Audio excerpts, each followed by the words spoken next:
Have you ever been met with a certain opportunity to volunteer, let's say in an organization or foundation, and because it's really enticing, you accept it, and it looks good on your CV, looks good on your work profile, etc. I have been through those situations as well. It looked very, very enticing, especially for the future. Well, yes, I do agree that volunteering is a great thing and it's very meaningful. However, some people take it too quickly. They rush into the decision without considering that maybe there are some of the fundamental aspects that they overlook. Let's say emotion, skills, knowledge, whatever it is. Hello everyone, my name is Dylan from Psychology 2024, and today I'm going to persuade you on opportunities to uh, volunteer as a student, and perhaps it's worth considering to master other skills first before hopping into those volunteer activities. Now, there are also some ways of doing this. First is the impact through expertise. There are also some people that don't have expertise yet in certain fields, but they jump into volunteers, and that results in their activities in the events being less influential.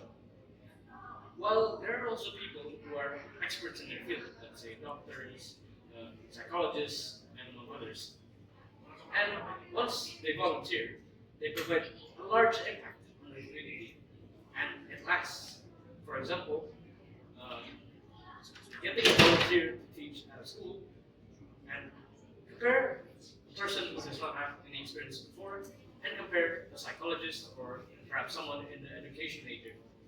They would be far different in performance. And in fact, according to Higgins and Walker from 2012, they looked into the concepts of persuasion from Aristotle. And one concept is logos, or logic. And logic provides the idea that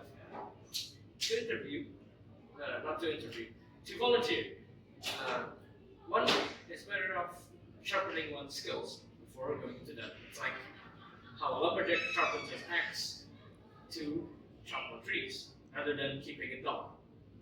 And the second Aristotle aspect is pathos, or emotion.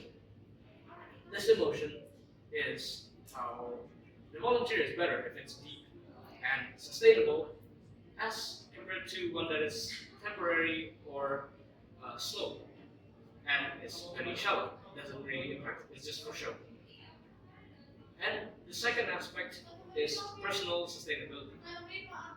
Here, some volunteers are shown to be to be filled with guilt or being pressured by, let's say, their professors or other friends.